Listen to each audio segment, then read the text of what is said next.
Mi dispiace quest'anno di non essere con voi alla premiazione e alla grande giornata di festa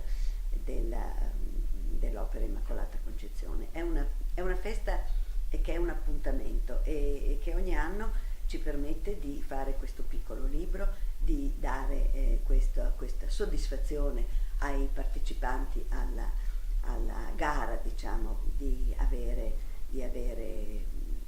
un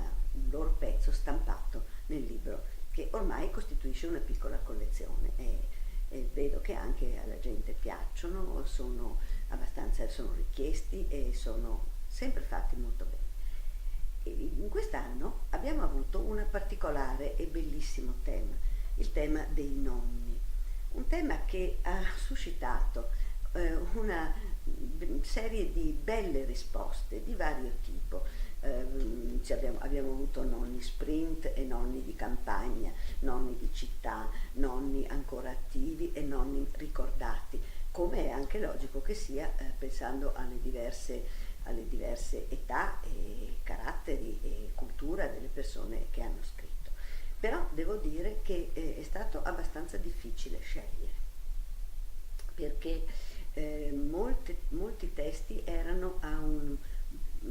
ottimo livello e molti anche, devo dire, suscitavano quella specie di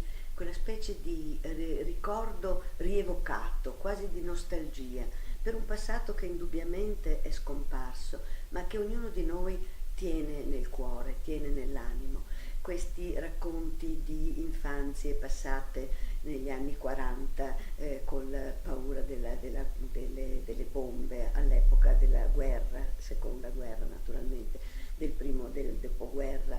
con la faticosa, lento riscatto anche sociale e nello stesso tempo contemporanea purtroppo la perdita di tante tradizioni. Io penso che questo sia stato uno dei filoni più interessanti del concorso di quest'anno. Poi ci sono alcuni invece appunto di città, quindi episodi e vicende della contemporanea, di questi anni, nonni che raccontano la loro esperienza e anche quella, possiamo dire attuale, molto attuale situazione in cui ai nonni è chiesto molto perché i genitori lavorano e ai nonni tocca lavorare ancora, cioè occuparsi dei nipoti e di tutte le piccole incombenze, portarli a scuola, portarli a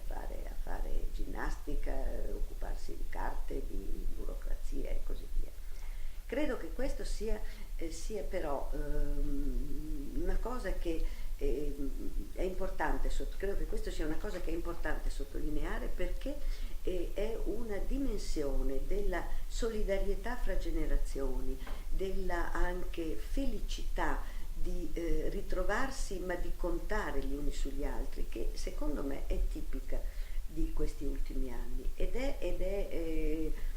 una dimensione dello stare vicini, del fare famiglia, famiglione anche, ma famiglione erano quelli di una volta e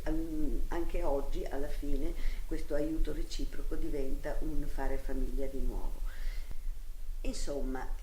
possiamo concludere dicendo che questo libro di quest'anno, il libretto di quest'anno, è particolarmente importante perché sottolinea nel modo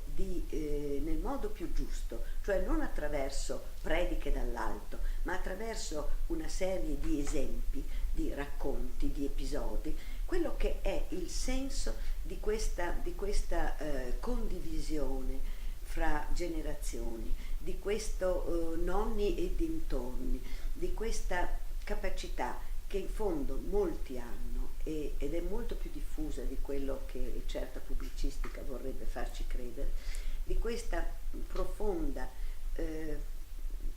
affetto, amicizia, sopportazione anche, che fa sì che le diverse generazioni possano stare insieme, imparare gli uni dagli altri, anche i nonni dai nipoti molte volte, per esempio con le nuove tecnologie, con tutte le nuove scoperte delle comunicazioni veloci, e ricordarci che alla fine siamo tutti fratelli, tutti uomini che camminano insieme verso un fine. E